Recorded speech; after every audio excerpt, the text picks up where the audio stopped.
Hello, welcome back to Al Talks. This podcast I started 3 years ago to chronicle me starting stand up. This podcast is a weekly podcast.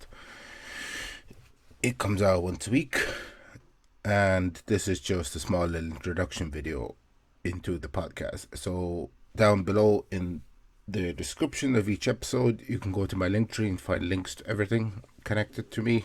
This podcast is available on YouTube, which you're watching it on right now, and also on Spotify.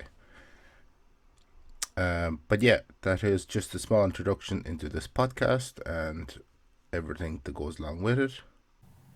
Hello, welcome back to Al Talks. In this episode, I'll be talking about another gig I did at Trial by Laughter. That was it was just very very disruptive. Uh,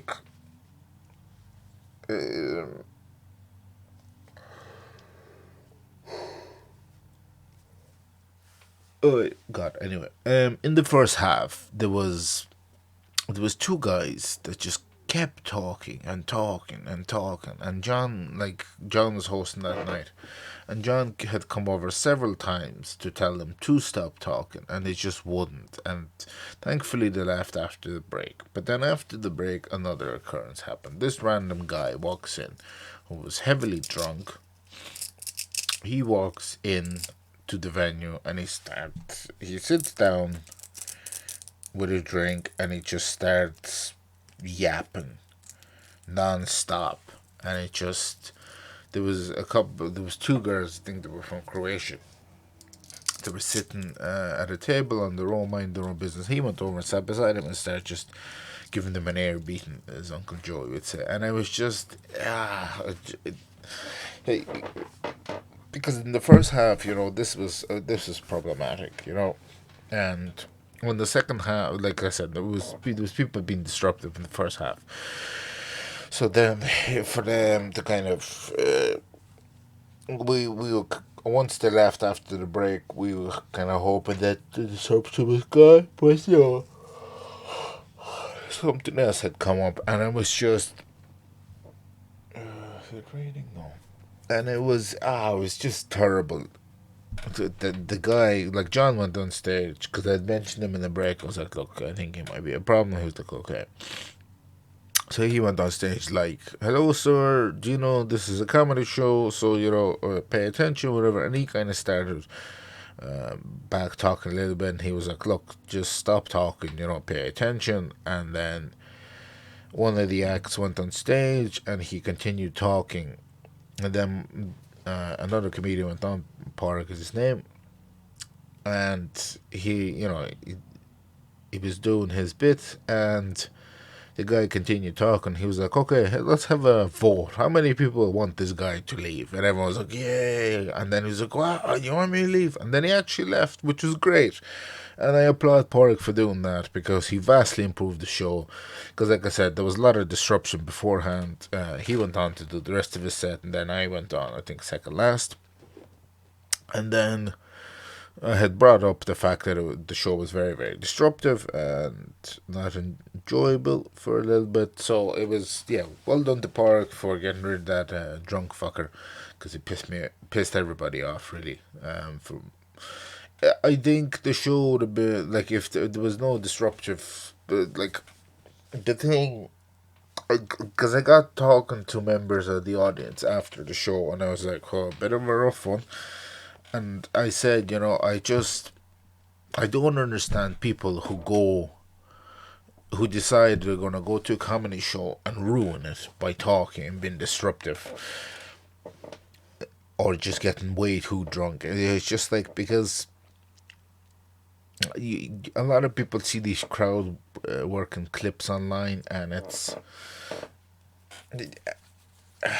they think that every comedy show, that seems to be the norm, which is not really the case. A lot of us don't really want to be doing that sort of content, and certainly don't want it at comedy shows. I certainly don't want it, and the vast majority of comedians would agree with me. Now, some people don't mind; they thrive well in the chaos and stuff like that. But you need to have order and discipline at a comedy show. It doesn't. Oh Lord, it doesn't function well if you don't. And so it can be bad and very very disruptive and piss a lot of people off, including the guys, including the people who perform and the host, and it just makes life very very difficult. And it shouldn't really happen. The set, my set that I did, like I said, I went down after all disruptions. I had brought up the fact that people were being disruptive. Overall, it wasn't great set, but it was okay, considering the fact it was like I said, the show was very disruptive, and I was performing towards the end as well. A lot of people had been there throughout all that disruption, so kind of getting tired and whatnot. And there was a new comedian who was performing, not for the first time, but first couple of times.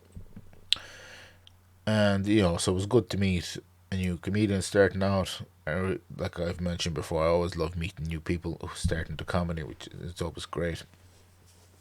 Um, Hopefully we gig together on more dates in the future. But yeah, so I don't know. It was kind of after the two bad shows that I did, and then this one, so it's kind of it was kind of a lot of like three shows that kind of weren't overly great, and it was just I don't know what to do with it. It was a bit terrible, disruptive and annoying. So to be honest, like I don't know what to do with all of that. But yeah, so it, it happened, I suppose. But yeah, definitely could have done without it. Very, very annoying and bad.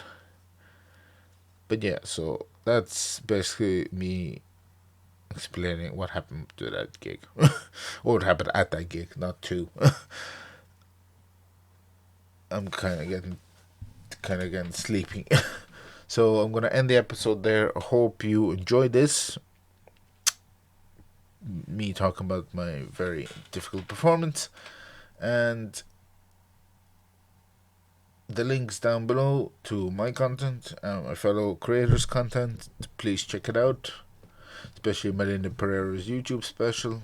I'm Not a Drug Dealer, which is on YouTube. It has over 10,000 views, so do check it out. I have seen Melinda's new show that he's currently touring right now, and it is great. And if he comes to a town or city near you, you should definitely come visit and go to a show because it's fantastic. It's called Failed Researcher, and it's great, very very fun. So yeah, that's it. Thanks for watching. Thanks for listening. I'll see you next one. Bye bye.